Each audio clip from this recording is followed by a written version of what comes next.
Hi, this is Dennis with Secondhand Tackle again, and today I'm going to be working on a Penn Delmar 285. It's a reel that just needs to be tuned up. It's a flea market find of mine. I'll show you how to disassemble this, how to take the internal mechanisms apart, where to lube this reel, how to service the drags, and how to put it all back together again. But before I start, a lot of people ask me what is the difference between the Penn Delmar 285 and the Penn Long Beach 60 model, and quite honestly there's very little difference. I think the Penn Delmar is a Franken reel. You have an 85, which this is the high end of the series, which has the Bakelite side plates, a narrower plate on that side, and shares many of the parts with the 60. So the 60 spool, the cross posts, the handle, and most of the internal gearing is absolutely identical to the Penn Long Beach 60. Where it's different is the side plates on the 60 are thicker, and they have a chrome beauty ring, but also a protective ring to prevent these from shattering, the side plates from shattering. So that's the core differences. So let's get to work on this 285. If you have one of these, you know that it's a very dependable reel. It's been around a long time. Could go back as much as 30 years, 40 years even, in that regard. And if you keep them properly serviced, they'll last another 30 or 40 years. Parts are still available on these. If you need parts for these, when we open it up and check the drags in that, for example, if you need parts, parts can be had at pennparts.com. So you're seeing I start with a set screw which holds the handle nut in place. Next part is to take that handle nut off. I use a commercial wrench. If you have the wrench that came with the Penn reel, that's perfectly fine. And I just do a lot of reel repair, and I like the thicker commercial wrench. But that Penn reels wrench, which is here, works just as fine. This one has a little bit thicker in diameter, has the small, but it also has the wrench nut that fits the 6.0 series of the Senators. Okay, so I took the handle off. I'm noticing that there's some lube on that star nut adjuster, so I'm going to just kind of wipe that off. And as you'll notice, I'm wearing a protective glove. I generally like to wear them on both hands, but my dexterity isn't that good, and I need a little bit more leverage in taking the reels apart, so I don't have the glove on the opposite hand, my drive hand. Okay, next thing after you take that drag assembly off is to remove the screws. And if you're noticing, I'm using a parts bucket here. That's simply the bottom of a milk tray, milk jug, but it works great as a parts tray. If you have a parts tray or something else, I would recommend that you use it. There's a lot of small pieces and parts in fishing reels, and if you put them in that parts bucket, you know where to find them when you go to reassemble the reels. So I've been doing reels for about 20 years now. I've worked a lot on Penns and Daiwa reels, also on the Abus, Ocean Cities, some of the older ones, the Ocean City line, Shimano's, all types. So if you like these videos, please indicate that on the YouTube like screen. And if you'd like to subscribe, you'll see me working on other reels as well. Okay, so the drive side is off. That is identical on the drive side to a Penn 60. From a lubrication standpoint, you want to remove the spool, and you want to lube the bearing that's on the side plate here. Now, Penn did you a favor. You don't have to take the whole reel apart to go do that bearing. If you have the reel and you just want to do a periodic maintenance, you can just remove the bearing cap and hit that with a shot of oil or a shot of reel grease. I use a Penn reel grease for most of my work, and I use a Real-X oil, but there's other oils and lubes out there that will work equally fine. What I suggest you don't use Vaseline. That tends to weaken quickly. Don't use axle grease from a car.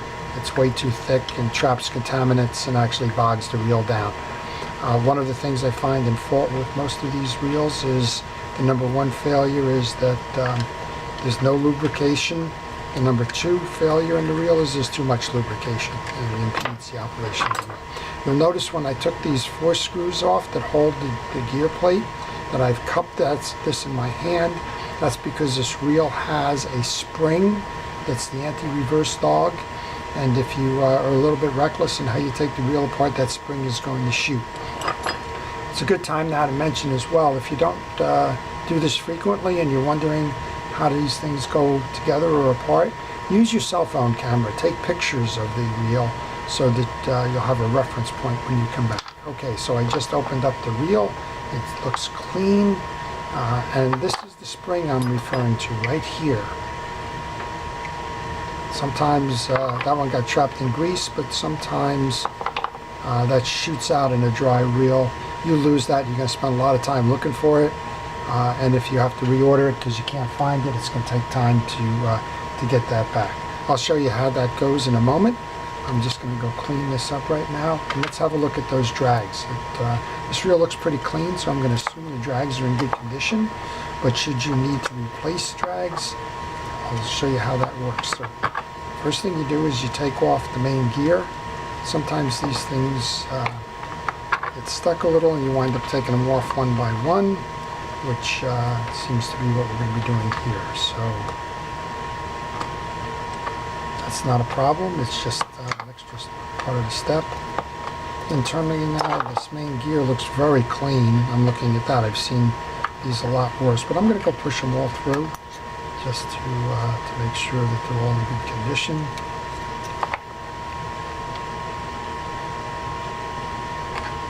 Okay, so this is how your drag stack works. It works with the main gear, and then a metal washer, and then another fabric washer, then the eared gear, which has the 2 points on it, the last of the washers, the last of the caps, and then a ferrule washer that goes on top. So if you took them apart quickly, or you took them apart and they sprang all over the place, that's how they line up going back in. I'm going to use a little bit of steel wool here. I notice there's an accumulation of some dried grease on this bridge plate, and I want to make sure that I take that off so that it gets assembled properly. Okay, I'm going to reinstall now. I'm going to put the main gear back on. The drags are in good condition, so they don't need to be replaced. I use a drag grease. In this case, it's Cal's Universal Drag Grease, and I like to make sure that the fabric washers get a good dose of it. Not a lot, because it's going to squeeze out anyway, but enough that it keeps it lubricated so that it doesn't dry up. These are in good condition. You could use your steel wool on them if they weren't bright and shiny. You can make them that way if there was some grease buildup. Here's the second of the fabric washers I'm going to grease up now. Again, just a little bit. It doesn't need to be a lot. So here's another tip. If you're working on your reels, if you're using your reels that have star drags, at the end of your fishing run, wash them down. Use just fresh water. Use a WD-40 to get some of the contaminants off of it. And since we're working on drags, back off your drags. So don't leave them tight. If you leave them tight, they're just going to compress out this lubrication, and eventually they're just going to kind of weld themselves to these metal pieces, and you're going to lose your drag function. Okay, here's an example of where I said you can use some 4-0 steel wool just to clean off some of the crud that's on this one. And that's just some dried grease. I use a paper towel to wipe that down. Alright, we're going to put the last of the metal washers on. That was the one that was giving me trouble taking it off. And then we're going to put that ferrule cap back on. So we're done with the bridge plate. Let's move over to the rest of the gear. I don't know what this guy used for the lubrication, but it's one of the wrong lubricants. As I mentioned, he probably used the general purpose one.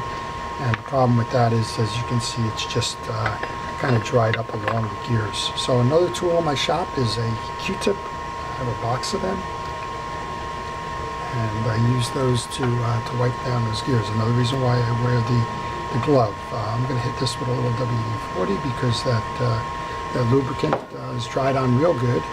So grab another Q-tip here and clean it up. Again, these things are going to last you forever if you properly maintain them, and as long as Penn keeps the parts there, you're going to be in good shape, and I have no indication that they won't continue to supply parts for these. Okay, so we're back to clear. The next lubrication point is the spool side, or the drive side spool bearing. So you go ahead and throw a little grease on that. This is your collar and your spool gear. I notice there's a little bit of accumulated dried grease on that, so we're going to just rub that off again with the steel wool. And again, it's going to make the reel operate smooth. That's what you want. And then a little bit of grease on that collar. Again, not too much. Too much is almost as evil as not enough. While I have that spool gear out, I'm going to check all the teeth to make sure that there's none bent or chipped or missing. That'll impede the reel operation. Then I'm going to sit that collar and the spool gear over the that assembly there. A little bit more of lube on the free spool release, and then the transition piece goes on. So this is the way we found it when we opened up the reel, short of the main gear being in there. And now we're going to reassemble the bottom part of the bridge plate. So one of the things I didn't mention when we started on this is that there are two different screws in the bridge plate assembly. There's a fully threaded screw and there's a partially threaded screw. The fully threaded screws go on the bottom. The partially threaded screws are partially threaded because those springs that we had that sit on this collar ride on that smooth surface. So in order to reassemble, take a fully threaded screw to the bottom corner. That's the one opposite you if you're doing this as a right-handed person. You're going to put the main gear assembly in, and you're going to turn that main gear assembly about a quarter turn. Next up is that dog we showed you before. This is going to stop the reel from backpedaling. That goes on top of this threaded screw that you just put in, and you'll notice there's a cavity now in here, and that's where that screw, that spring goes that we took out before. And again, you got to be careful with this one as you compress this spring to fit in that cavity.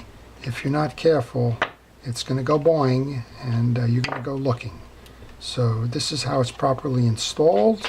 You'll see the spring sitting in that cavity riding on the ear, and then you complete the rotation of that bridge plate, and you line up the screw with the bottom hole, and a couple of quick turns. Don't over tighten this yet. You got other screws to put in, and you want to make sure that they all seat. Next up is one of the partially threaded ones that goes up top. What I do here is I do an X pattern on this. These have tight tolerances to them, so if you do one side, you may be askew and not able to seat the other easily. I go back to the bottom with the fully threaded one, and I come back up top with the partially threaded one. So now I have the two partially threaded ones on the top. The springs are riding on those. I have the two threaded ones on the bottom. The anti-reverse dog is running on the one nearest me now, but when you turn it over, it's the furthest away. Okay, and then before I do anything else, I just turn the reel to make sure it's working, and I backstop it to make sure that that's working. Two more pieces to lubricate. One is on the transition piece from the free spool. Put a little bit on there, and then again put a little bit more on the top of the transition piece there. That's it. That's how you rebuild this side, and all we have to do is reassemble now. So onto the spool. Now on these, I didn't mention these coming out, but on these coming out, you're going to have two different size screws here as well. You're going to have a side plate screw, which is longer, and you're going to have a reel seat screw, which is shorter. The reason for them being shorter is that you don't want them to extend on the reel seat here. This is the reel seat. Because if you use the long one there, it's going to stick out, and it's going to be subject to a snag on the line when you're free spooling, releasing your line. So you want to be careful that you're using the right screws on this as well. No harm, no foul, but you're, they're all going to seat. But the problem you're going to have is that the one sticking out there could cause a problem. Okay, just the first one stuff. I mentioned I don't wear a latex glove on my right hand. I'm right-handed. I don't wear that because I have a little bit of trouble with small pieces and parts. Okay, so now I'm just going opposite, just like I did on the other ones. Put one on this side, put one on the far side, and come back and fill the others in. And then I'll show you the last piece of it, which is assembling the handle. So we're kind of working in opposite. But again, a good suggestion here is if you don't, here's your short screw, it goes in the bottom. Longer screw, plastic long screw. And you notice I keep going to that parts bucket. I know they're there. It's just a wonderful convenience to have. And if you drink milk or you have another kind of a container, you can cut the bottom off of a vinegar container, for example, oil container, whatever. It's just such a convenience, and I've learned with experience that I'm a lot better at putting them into the bucket than I am on my hands and knees looking for small pieces and parts that may have rolled off the table. So I hope that that's a helpful suggestion to you. Okay, so we're done with this piece. I noticed I got a little bit of crud on this thing, so why not pretty it up while we're at it as well. And again, 4.0 steel wool. If you need a mild abrasive, use something like a automotive chrome polish. That works well as a metal cleaner. If you have just general grime, something like a Purple Power, which is a degreaser, can go to clean it up as well. All right, so we're on to that. I'm going to go clean this star drag up while I'm at it. And again, these meals were very well done for the time. This is a difference between the model 85 and 285 as it moves over to the Long Beach chrome set, which was a much denser chrome than what was used to plate the cross posts and star nuts on the 85.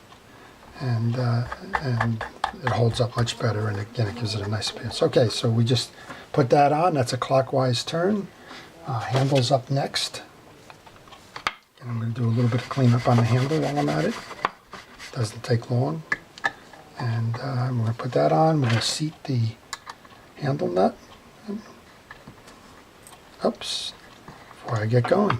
One more piece that I like to do is a final drop of real oil on the pinion gear inside the nut. I just got reminded of that as I was putting the handle nut on, and it says oil. So there you go. Whoever thought of that was a genius. All right, here we go. Just a couple of turns. You want to line up the indentation in the handle nut with the place for the set screw. The set screw goes on. And it won't seat if you're not lined up, so don't try and force anything there. Get the screw lined up. I'm going to tighten down the drag. We're going to do a quick turn here.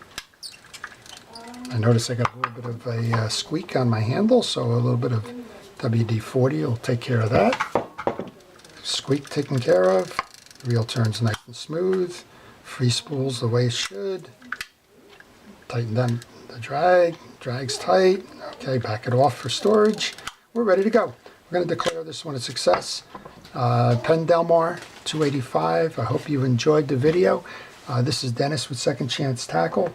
If you liked the video, please indicate it. If you'd like to see more of these reel repairs, please subscribe to my channel, which will also show you product reviews and other topics on fishing. Thanks again for watching. This is Dennis